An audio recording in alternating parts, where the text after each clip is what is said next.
Hello, welcome to Pecan Corner. I'm Tina, and today we're going to make shredded Brussels sprouts. Okay, here we go. As you saw in an earlier video, I found these Brussels sprouts on the stalk. I've never seen them sold like that before. Anyway, it was a fun thing to do since we'd been wanting to try this recipe. So I took half of the stalk, which is about a pound of Brussels sprouts, and I have you can shave them with a mandolin, or you can simply remove the outside wilty leaves, but leave your little stalk on here to hold on to, and you just cut them off of the stalk, and then just shave them into small thin slices. I have trouble with a mandolin, and these are so small I was really afraid I was going to hurt myself trying to do it, so I found that I could do it just as easily like this. So I've just sliced them really thin and then cut each slice in half. Now then, I've also fried up some bacon and made some crispy bacon. I'll put that in at the very end. I'm going to use half of an onion. You could also use a couple of green onions if you have them. I've saved 2 tablespoons of the bacon fat in my pan. It's back here on the stove. And I'm going to toast my nuts. And a lot of these recipes call for pine nuts, but we live in pecan country, and we have discovered that pecans are a wonderful substitute for pine nuts.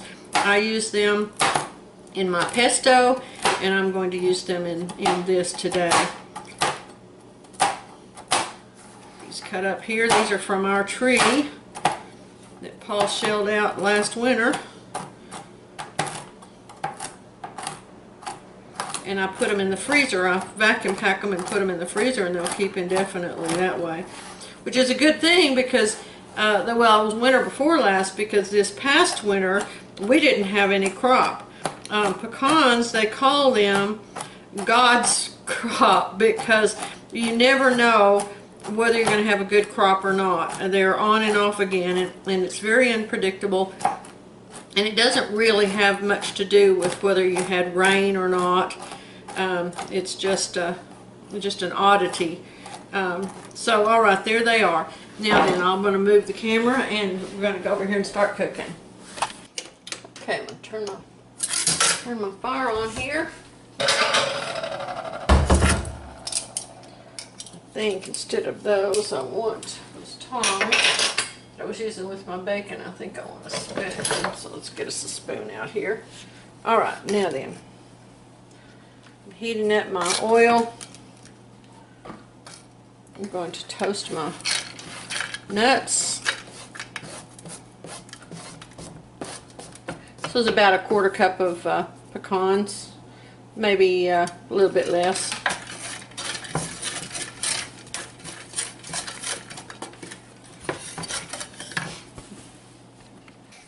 Have my spatchcock chicken over here resting under this tin foil. It was very easy to do, and it cooked a lot faster. It probably would have taken this size chicken for me an hour and a half to cook, and it only took about 55 minutes. All I did was take the backbone out of it, and I've got a video showing how I did that. But it would have probably cooked in 45 minutes because it's only a 4-pound chicken, but it was still partially frozen. There were still a lot of ice crystals inside of it, and I'm sure that slowed down the cooking time tremendously. Okay, my nuts are starting to get brown here, my pecans. So I'm going to go ahead and add some butter. I'm going to add about a tablespoon of butter.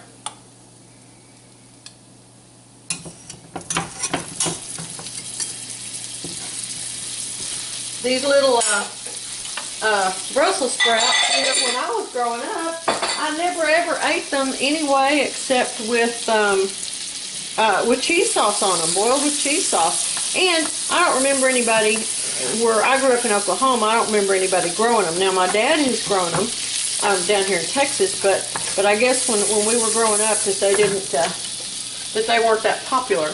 Now I'm going to add my onions, give them just a real brief saute before I throw my Brussels sprouts in.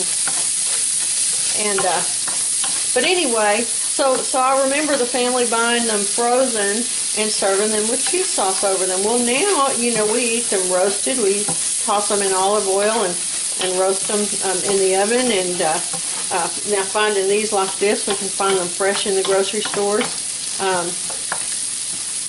I haven't tried growing them myself, but now that we're a little, you know, now that we're a little bit further north, and I do sometimes grow a winter garden, I may give that a try one of these days.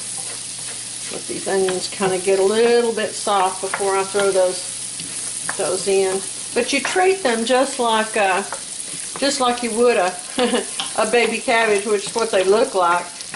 You know, you just pull all those extra wilty outer leaves off before you use them for whatever you're going to do with them.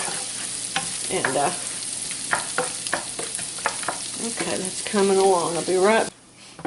Okay, let me see how my onions are doing. Looks like they're coming along good. Alright, my onions are nice and soft and starting to get a little translucent. That's perfect. I want to be real sure to not overcook my nuts in this too. That's part of the deal. There we go. You could do, if you're worried about that, you could do the nuts the same way you do the bacon and toast them first and then pull them out. Let me get this all stirred up here, and then I'm going to pop the lid on it. Let them steam for about 10 minutes. Okay. Okay, I've given them one stir. Let's give them another one. Fire up a little bit. I'll let them cook about 5 minutes before I stir them.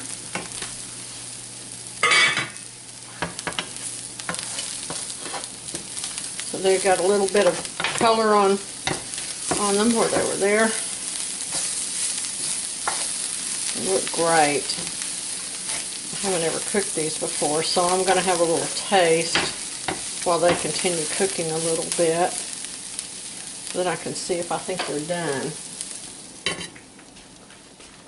Gotta let them cool. I can't eat hot stuff. I'll be right back. Okay, after tasting them, I decided they needed a little bit more steam, so I've added about half a cup of water and let them steam in that for about another 5 minutes. Okay, after tasting them, I decided they needed a little bit more steam, so I've added about half a cup of water and let them steam in that for about another 5 minutes. Alright, there they are. Looking pretty. Let's put some on a plate and let you guys see them. I'm going to stir my bacon in now that they're done. I use we've been using hog jowls bacon. It's not really bacon, but you slice it up. I've got a video about it. Just slice it thinly and fry it up just like you would bacon. It doesn't have those nitrates and stuff in it because it's smoked, but it's not cured. So it's got that wonderful bacon flavor, but without the extra chemicals. So, all right, there we go. Now let's get this on the plate. And there we have it. Shredded Brussels sprouts with spatchcock chicken and buttered rice. I hope you guys will enjoy this as much as we will. Thanks for stopping by my kitchen.